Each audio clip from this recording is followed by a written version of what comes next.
Meditating on Jesus isn't only for quiet moments. In fact, meditation is a path to communion with God, ongoing, continual, all day, all night, all the time relationship. And the more that we learn to meditate on the things of God and pursue Him, the more we are made aware of His presence. Why don't I sense God's presence? Don't raise your hands, but have you ever asked that question? 1 Thessalonians 5:17 says, pray without ceasing. We talked about this last week.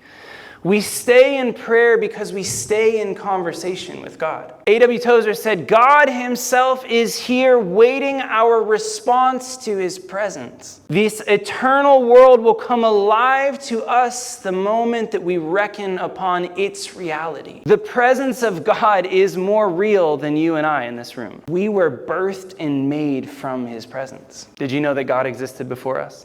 You are a byproduct of the reality of God. Which leads us to John 15, if you haven't. John chapter 15, verse 4 says, abide in me, and I in you.